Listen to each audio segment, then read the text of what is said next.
बहुत समय पहले की बात है। जन्नतबाद नाम का एक शांतिपूर्ण राज्य था। इस राज्य के शासक एक नेक और रहमदिल महाराजा थे। जन्नतबाद के लोग बहुत खुशी से रहते थे क्योंकि महाराजा एक बहुत ही भले इंसान थे। वह अक्सर भेष बदलकर अपनी प्रजा का हालचाल जानते थे, उनकी समस्याओं को सुनते और उनका हल निकालते थे। इसलिए राज्य के छोटे बड़े सभी लोग महाराजा को पहचानते और प्यार करते थे। एक रात दो चरवाहे फहीम और हामिद अपनी भेड़ों के बाड़े की ओर जा रहे थे। अचानक उन्होंने देखा कि महाराज रात के अंधेरे में बाड़े में घुस रहे हैं। रात में महाराजा को अकेला देखकर वे दोनों हैरान रह गए। ये क्या? महाराजा इतनी रात को इस बाड़े में अकेले क्यों आए हैं? मैं भी तो यही समझ नहीं पा रहा। महाराजा तो कभी रात में यहाँ नहीं आते। तो हमें छिपकर देखना होगा कि महाराज क्यों आए हैं। हाँ हाँ, छिपकर देखते रहो।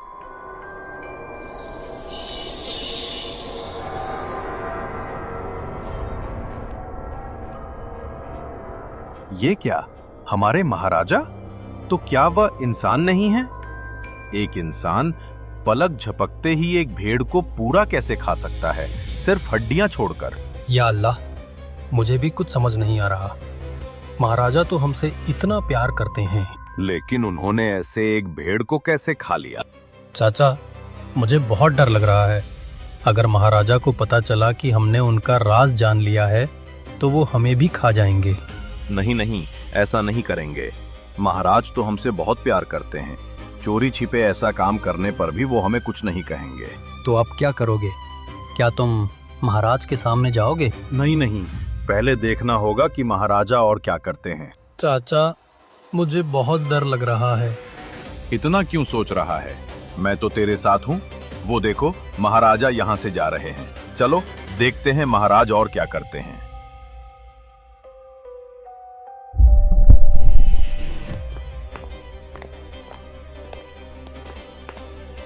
चाचा, लगता है महाराजा को प्यास लगी है, इसलिए पानी पीने यहाँ आए हैं। क्या बकवास कर रहा है?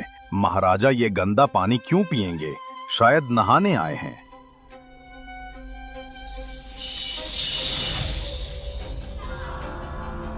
देखा चाचा, मेरी बात ही सच हुई। महाराजा कैसे उस तालाब का सारा पानी पी गए। अरे बाप रे, अब तो महाराजा को देखकर मुझे भी डर लग रहा है। तो अब क्या करोगे? क्या करेंगे? जल्दी यहाँ से भागो।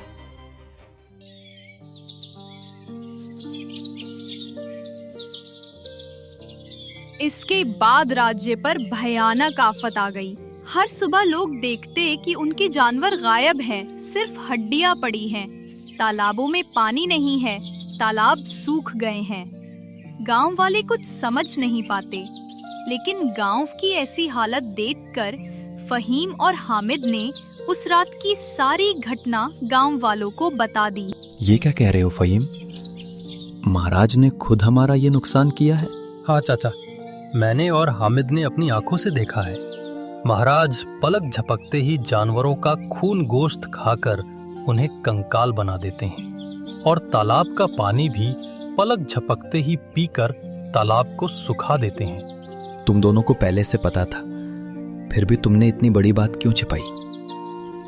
सच कहूं तो हम ऐसी घटना देखकर बहुत डर गए थे। सोचा था कि अगर अभी सबको बताएंगे तो कहीं महाराजा हमें भी ना खा ले, लेकिन अब एक गांव की ऐसी हालत देखकर चुप नहीं रह पा रहे। चलो तो फिर अभी चलते हैं। हम अभी शाही दरबार जाएंगे। महाराजा से पूछेंगे कि वो हमारे साथ ऐसा क्यों कर रहे हैं। जाना तो चाहते हो, लेकिन जाने के बाद अगर महाराजा गुस्सा होकर हम सबको खा गए तो क्या करोगे? वो बाद में देखा जाएगा। लेकिन ऐसे ही कुछ दिन और चलता रहा तो वैसे भी हम सब भूखे मर जाएंगे। हाँ हाँ, महाराजा के पास चलो।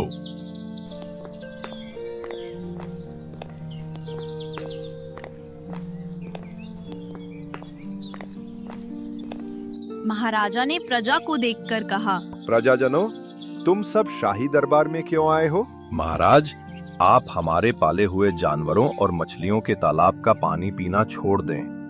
हम गरीब लोग हैं। अगर आप हम पर ऐसा जुल्म करेंगे तो हम भूखे ही मर जाएंगे। हाँ महाराज, आप ऐसा काम करेंगे हमने कभी सोचा भी नहीं था। ये क्या कह रहे हो तुम सब? तुम्हारा दिमाग ठीक है तो? मैं क्यों तुम्हारे जानवरों और मछलियों के तालाब का पानी पीऊंगा? महाराज, हम दोनों ने अपनी आंखों से देखा है। आपने पलक झपकते ही जानवरों का खून गोश्त खाकर उन्हें कंकाल बना दिया और तालाब का पानी भी पलक झपकते ही पीकर तालाब को सुखा दिया। वजीर, ये सब क्या कह रहे हैं? मुझे तो कुछ समझ नहीं आ रहा।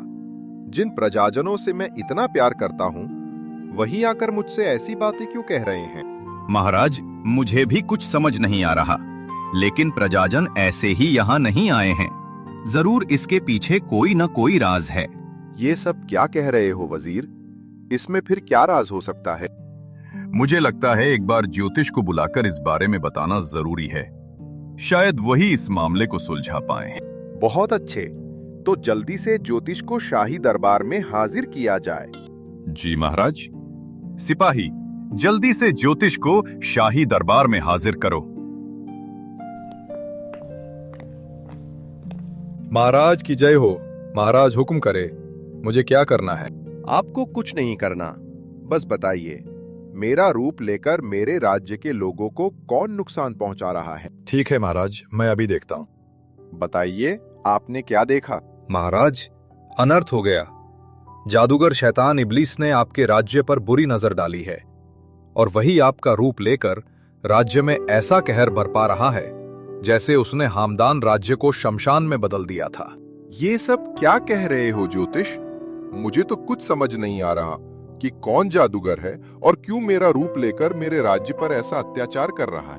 महाराज, जादूगर शैतान इब्लीस एक शक्तिशाली जादूगर है जिसके पास हजारों जिन्न और रूहें कैद हैं, और इन जिन्न और रूहों की भूख मिटाने के लिए वो आपके राज्य के लोगों पर ऐसा अन्याय और अत्याचार कर रहा है और आपके लोगों के सामने आपका रूप ले रहा है ताकि आपके लोग आपको गलत समझकर आपका राज्य जला दें। इससे जादूगर आपके राज्य पर आसानी से कब्जा कर सकेगा।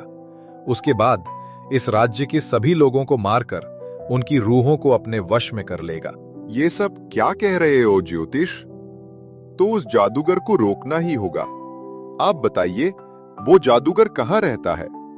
मैं आज ही वहां सेना भेज दूंगा। उस जादूगर को और कोई अपराध करने का मौका नहीं दूंगा। महाराज, आप और आपकी सेना मिलकर भी उसे रोक नहीं पाएंगे, क्योंकि उस जादूगर की रूह उसके साथ नहीं है। उसने अपनी रूह एक गुप्त जगह पर छिपा रखी है। तो क्या मेरा राज्य ऐसे ही तबाह हो जाएगा? इससे बचने का कोई रास्ता नहीं है? एक रास्ता है महाराजा, और वो ये है कि सीरिया के एक पहाड़ की ओट में हमदान राज्य का एक गुप्त महल है। अगर कोई समझदार बहादुर नौजवान वहां जा सके तो शायद वही जादूगर को खत्म करने का रास्ता निकाल पाएगा, लेकिन वहां जाकर वापस आने की संभावना भी बहुत कम है। तो अब मैं वो नौजवान कहां से लाऊंगा? महाराज, ऐसे नौजवान को ढूंढना बहुत मुश्किल होगा, क्योंकि कोई भी ऐसी जगह मरने के लिए नहीं जाना चाहेगा।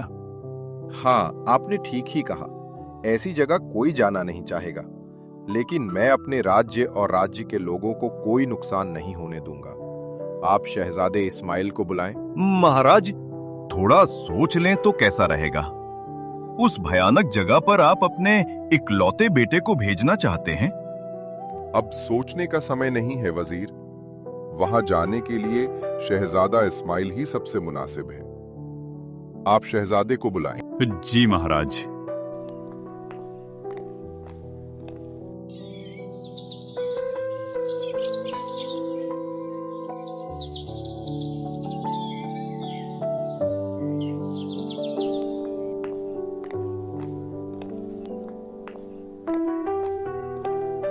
हुक्म करे अब्बा जान, मुझे क्यों बुलाया है? शहजादे, मैंने तुम्हें तालीम और तहजीब सब कुछ देकर बड़ा किया है। अब अगर मेरे राज्य के लोगों के लिए तुम्हें अपनी जान कुर्बान करनी पड़े तो क्या तुम उसके लिए तैयार हो? हाँ अब्बा जान, मैं अपने राज्य के लोगों के लिए अपनी जान कुर्बान करने के लिए हमेशा तैयार हूँ। आप बस हुक्म करें, मुझे क्या करना है? बहुत अच्छे। तुम्हें सीरिया के पहाड़ों की ओट से गुप्त महल ढूंढकर निकालना होगा और वहां से जादूगर शैतान इब्लीस की मौत का रास्ता निकालकर जादूगर शैतान इब्लीस को मार डालना होगा, वरना ये राज्य, इस राज्य के लोग कोई भी नहीं बचेगा। ठीक है अब्बा जान, मैं आज ही सीरिया के लिए रवाना हो जाऊंगा और जो भी हो मैं आपका हुक्म जरूर पूरा करूंगा। हाँ, जाओ और याद रखना, वो जादूगर बहुत ताकतवर है। तुम सीधे उसे हरा नहीं पाओगे। पहले उसकी रूह कहाँ है ये तुम्हें जानना होगा, फिर उसकी रूह को खत्म करना होगा। ठीक है अब्बा जान, मैं अब चलता हूँ। महाराज की जय हो।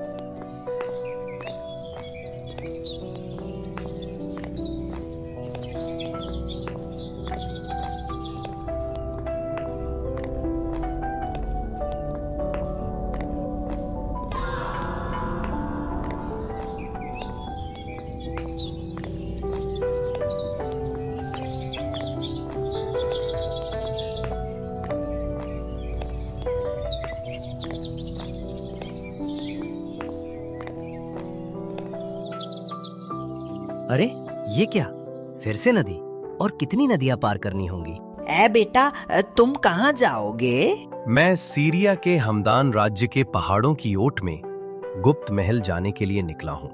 क्या तुम उस भयानक पहाड़ के पास जाना चाहते हो?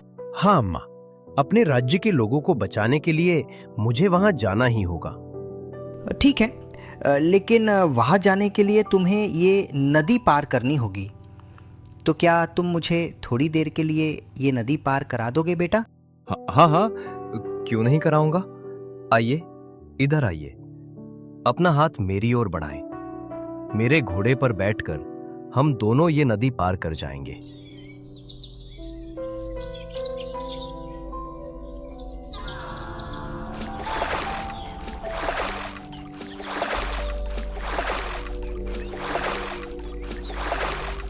ठीक है बेटा, तुम्हारा बहुत बहुत शुक्रिया। लेकिन तुम जहाँ जाना चाहते हो वहाँ जाना आसान है, लेकिन वापस आना बहुत मुश्किल है बेटा, क्योंकि वहाँ जादूगर और जादूगर के पाले हुए जिन और रूहें रहते हैं। जितना भी मुश्किल क्यों ना हो, मुझे तो वहां जाना ही होगा, वरना वो जादूगर हमारे राज्य के सभी लोगों को खत्म कर देगा। ठीक है, ये लो बेटा, इसे अपने पास रखना। इससे तुम जादूगर के पाले हुए जिन और रूहों से महफूज रह पाओगे, और अगर कभी किसी बड़ी मुसीबत में फंसो तो इसमें रखा फल खा लेना।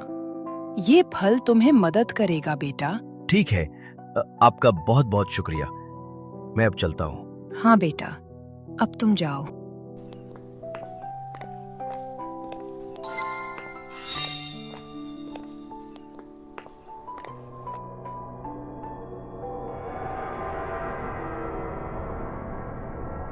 मुझे छोड़ दो, मुझे छोड़ दो। छोड़ दूं? राजकुमारी फातिमा, तुम्हें मैंने छोड़ने के लिए जिंदा नहीं रखा है। तुम्हें मैं अपनी रानी बनाऊंगा, और कुछ दिन सब्र करो। जन्नतबाद राज्य पर कब्जा करके मैं तुम्हें लेकर वहां रहूंगा, और वहां के लोगों की रूहों को तुम्हारा सेवक बना दूंगा। तुम रूहों की रानी बनकर रहोगी। नहीं, मैं आपकी रानी नहीं बनना चाहती। मुझे छोड़ दो। आपने मेरे अब्बा अम्मी सहित मेरे राज्य के सभी लोगों को मार डाला है। मेहरबानी करके अब मुझे छोड़ दो। मैं आपकी रानी नहीं बनना चाहती। क्यों? क्यों तुम मेरी रानी नहीं बनना चाहती? और कुछ दिन बाद मेरी साधना सफल हो जाएगी, तब मैं सबसे शक्तिशाली बनूंगा। तब मैं तुम्हें अमर कर दूंगा। नहीं, आपकी ये उम्मीद कभी पूरी नहीं होगी, क्योंकि किसी भी गुनाहगार ने अपनी ऐसी उम्मीद पूरी नहीं की है, और आप भी नहीं कर पाएंगे। आपको रोकने के लिए कोई ना कोई जरूर आएगा। मुझे कोई नहीं रोक पाएगा। मेरी ताकत के आगे सबको हार माननी होगी, हार माननी होगी।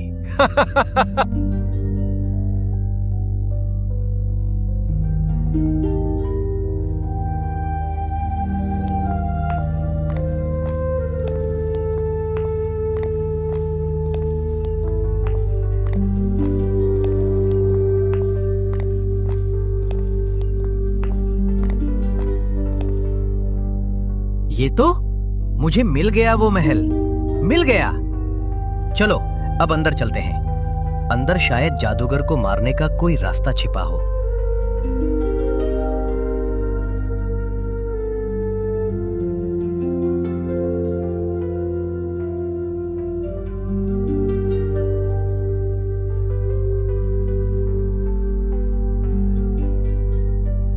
आह, यहाँ कांच की दीवार कहाँ से आ गई? जरूर उस जादूगर ने अपनी जादू की शक्ति से यहाँ दीवार बना रखी है। लेकिन मैं अब अंदर कैसे जाऊंगा?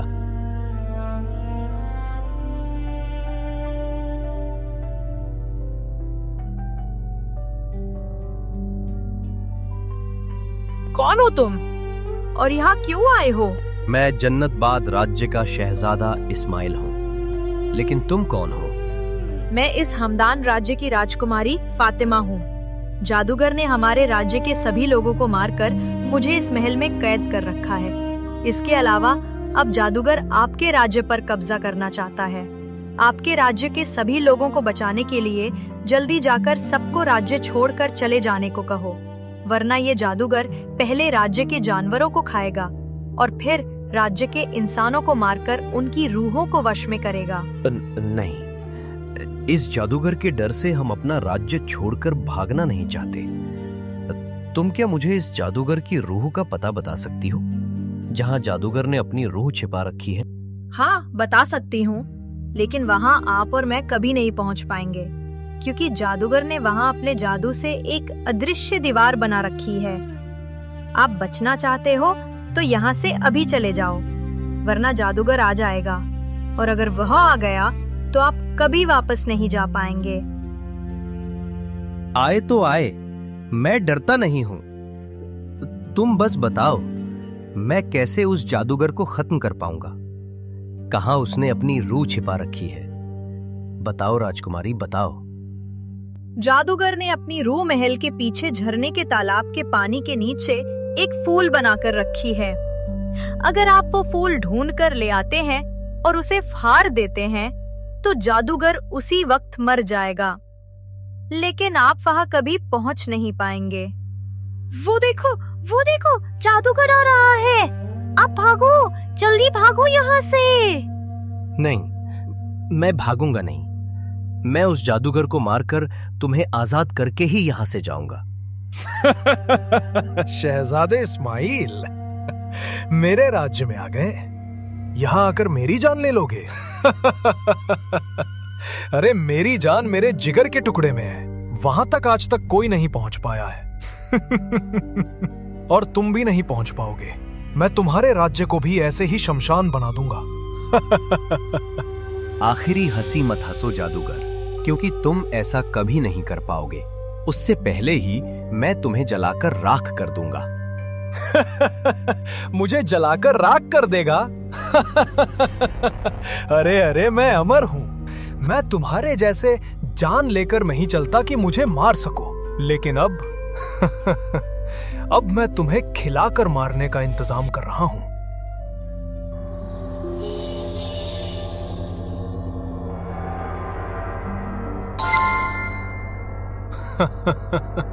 अब अगर हिम्मत है तो मुझे कुछ करके दिखा। जानता हूं कुछ नहीं कर पाओगे। लेकिन आज से मैं तुम्हारे राज्य के लोगों को पकड़ पकड़ कर अपने पाले हुए जिन और रूहों को खिलाऊंगा। अब मैं क्या करूं? ओह, याद आया, अम्मा ने तो मुझे कुछ फल दिए थे और मुसीबत के वक्त उन्हें खाने को कहा था।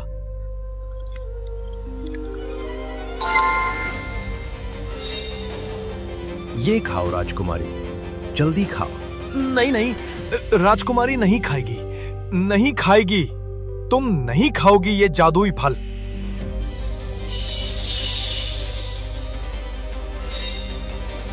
शहजादे को ये जादुई फल कहां से मिला? ये जादुई फल तो सिर्फ शक्तिशाली परी के पास मिलता है, लेकिन उस परी को शहजादे ने कहां पाया? नहीं, जैसे भी हो शहजादे को रोकना ही होगा। राजकुमारी, यहीं पर क्या जादूगर की रूह छिपी है? हाँ, उसी पानी के नीचे जादूगर की रूह छिपी है। आप पानी की गहराई में जाएंगे तो देखेंगे कि वहाँ एक कमल का फूल खिला है और उसी कमल के फूल में जादूगर की रूह है।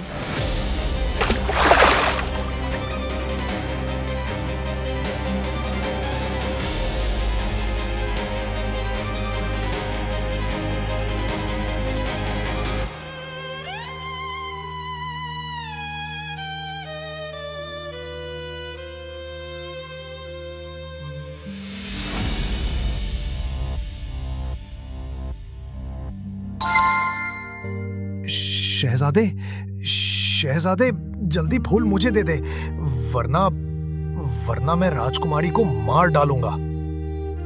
तू ऐसा कभी नहीं कर पाएगा दुष्ट जादूगर, क्योंकि राजकुमारी ने जादुई फल खा लिया है। तू अब राजकुमारी को छू भी नहीं पाएगा। जादूगर, तूने बहुत जुल्म किए हैं। अब तेरा मरने का वक्त आ गया है।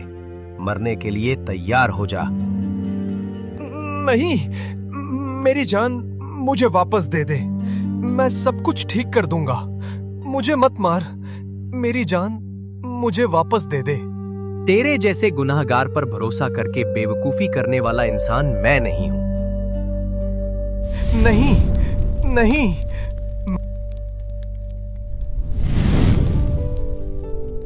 आखिरकार शहजादे इस्माइल ने जादूगर को जलाकर राख कर दिया। इसके बाद शहजादे राजकुमारी फातिमा को लेकर अपने जन्नतबाद राज्य वापस आए। शहजादे को देखकर महाराज और रानी आयशा खुश हुए। इसके बाद जन्नतबाद राज्य फिर से सुख शांति से भर गया। इसके बाद शहजादे इस्माइल ने राजकुमारी फातिमा से शादी करके सुख शांति से रहने लगे।